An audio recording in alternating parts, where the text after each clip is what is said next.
முருகா. என் அன்பு பிள்ளையே, இப்போது உன்னிடம் ஒரு உண்மையை உன் அப்பா நான் கூறப் போகின்றேன். உன் துணையின் மனதில் இருக்கும் காதலை இன்று மாலைக்குள் உன் கண்களுக்கு நான் காட்டுவேன் தங்கமே.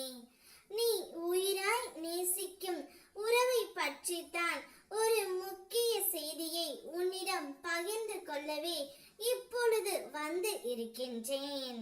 நீ உயிராய் நேசிக்கும் ஒரு உறவை இப்பொழுது பிரிந்து இருந்தாலும் அவருடன் சேர்ந்து இருந்தாலும் ஏதாவது ஒரு பிரச்சனை வந்து கொண்டே இருக்கின்றது.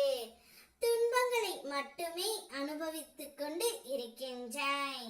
இன்பத்தை தாண்டி துன்பங்களை மட்டுமே உன்னுடைய வாழ்க்கையில் பெருகி உள்ளது.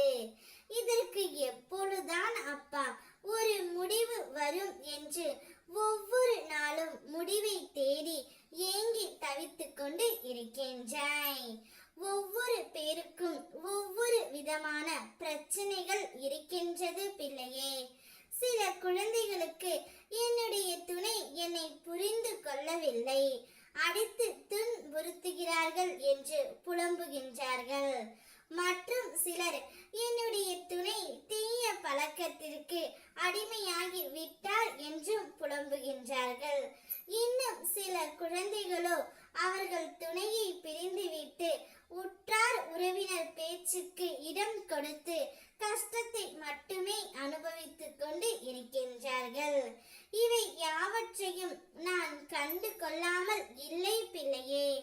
இவை அனைத்தையும் பார்த்து கொண்டு தான் இருக்கின்றேன். என் பிள்ளைக்கு என்ன தேவையோ அதை தகுந்த நேரத்தில் நிச்சயமாக நான் அளிப்பேன். உன் துணையின் மனதில் இருக்கும் காதலை இன்று மாலைக்குள் உன் கண்களுக்கு நான் காட்டுவேன். உன்னுடைய துணை பிரிந்து நீ மிகவும் கஷ்டப்பட்டு கொண்டு இருக்கின்றாய். நீ உயிராக நேசித்த உறவு உன்னை புரிந்து கொள்ளவில்லையே என்று அழுது கொண்டு இருக்கின்றாய் பிள்ளையே. கவலைப்படாதே.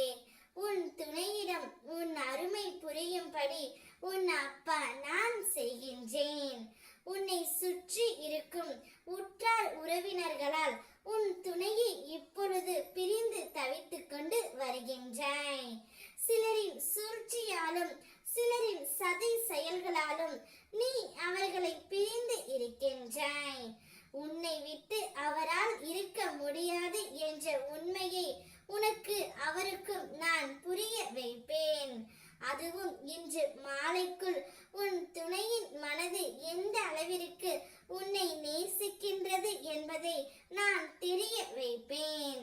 அவர் தானாகவே உன்னிடம் தேடி வருவார்.